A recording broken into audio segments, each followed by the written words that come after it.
अस्सलाम वालेकुम। वालेकुम अस्सलाम वरहमतुल्लाहि वबरकातुह। देखो बच्चों, आज हम मुरब्बा निकालने का तरीका सीखेंगे। हमें मुरब्बे याद करना पड़ता है ना, और हम उसमें क्या हो जाते हैं, जमलिंग हो जाते हैं।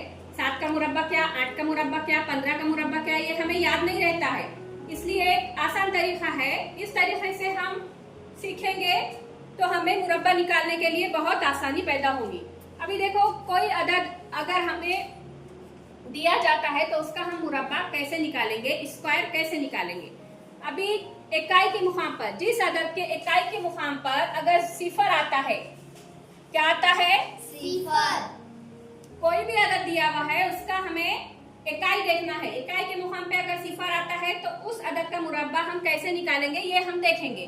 अभी हमारे पास अदद क्या है, 10 है। इसके इकाई के मुकाम पे क्या है, सिफर है। तो हमें 10 का मुरब्बा निकालना है। हम 10 का मुरब्बा किस तरीके से निकालेंगे ये देखेंगे। अभी हमें 10 का मुरब्बा निकालना है। इसमें हम सबसे पहले क्या करेंगे, इस 10 के दहाई के मुकाम पे कौन सा अदद है, एक है। तो हमें 1 का मुरब्बा लिखना पड़ेगा। 1 का मुरब्बा कितना है, 1 का मुरब्बा 1 है। उसके बाद हमें क्या करना है, उसके आगे 2 सिफर लगा देना है। क्या करना है, 2 सिफर लगा देना है। समझ में आया? क्या किए हैं हमने, 1 का मुरब्बा 1 लिखे हैं, हाँ। उसके आगे 2 सिफर सिफर लगाए हैं। अभी उसी तरीके से समझो 20 अदद है हमारे पास, 20 का हमको मुरब्बा निकालना है। अभी बोलो मुझे क्या करना है, हमें दहाई के अदद का मुकाम देखना है। दहाई पे क्या अदद है, 2 है। तो 2 का मुरब्बा कितना होता है, 4 होता है। 4 लिखेंगे और उसके आगे हम 2 सिफर दे देंगे। हो गया आसान। 2 का 20 का मुरब्बा कितना है फिर, 400। आया है समझ में? उसी तरीके से अब हमारे पास है अदद 30। अभी मुझे बोलो 30 का मुरब्बा हमें निकालना है तो कैसा निकालेंगे, दहाई का मुकाम का अदद देखेंगे, क्या है, 3 है। 3 का मुरब्बा कितना होता है, 9 होता है। 9 के आगे हम क्या करेंगे, 2 सिफर लगा देंगे। तो 30 का मुरब्बा क्या हो गया है फिर, 900 हो गया है। इस तरीके से समझ में आया आपको? इकाई के मुकाम पर जो अदद दिया हुआ रहता है उसके इकाई के मुकाम पे अगर सिफर आता है तो उस अदद का हम मुरब्बा कैसे निकालेंगे ये हमने देखे हैं।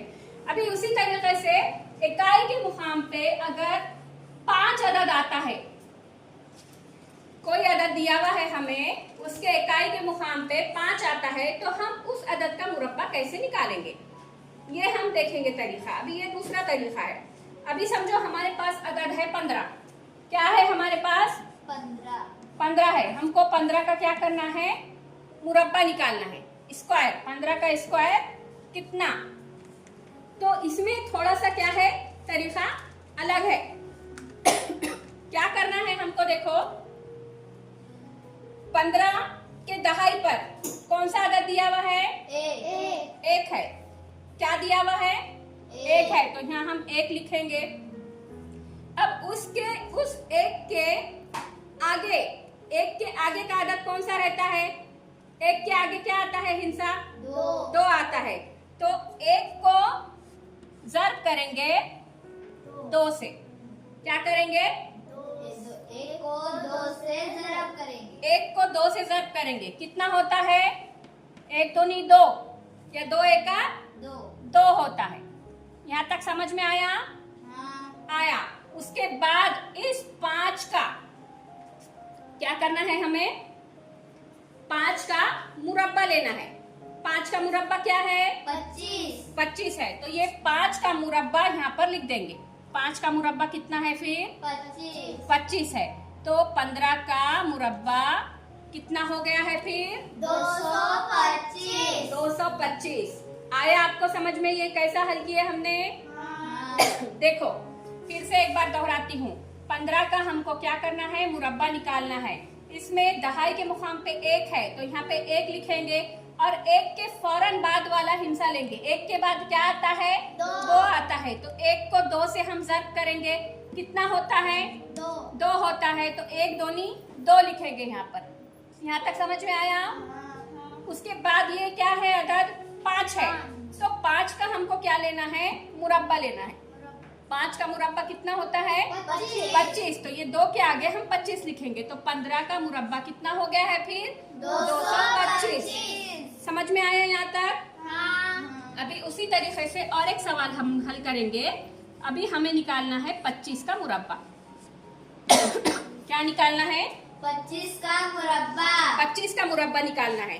तो बोलो अब मुझे हमको क्या करना है? यहाँ पे दहाई के मुकाम पे क्या अदद दिया हुआ है? 2 दिया हुआ है। 2 के फौरन बाद क्या हिस्सा आता है? 3 आता है। तो 2 को 3 से क्या करना है हमको? ज़र्ब करना है। कितना आता है फिर? 2 तिया 6 आता है। कितना आता है? 6 आता है। अभी उसके बाद की स्टेप है, हमें इकाई के मुकाम पे 5 है, तो इस 5 का मुरब्बा कितना आता है? 25 आता है। तो हम ये 5 का मुरब्बा यहाँ 25 ले लेंगे, तो 25 का मुरब्बा कितना आता है फिर? 625। 625 आ गया आपको समझ में? ये हमने 2 तरीके देखे हैं। इन 2 तरीकों में यानी जिस अदद के इकाई के मुकाम पे सिफर आता है उसका मुरब्बा कैसा निकालेंगे, और किसी अदद के इकाई के मुकाम पर 5 आता है तो उस अदद का मुरब्बा हम कैसे निकालेंगे, ये आसानी से हम निकाल सकते हैं। कितना भी बड़ा अदद हमको क्यों नहीं आता है, हम आसानी से ये निकाल सकते हैं। है ना आसान तरीका? Very good.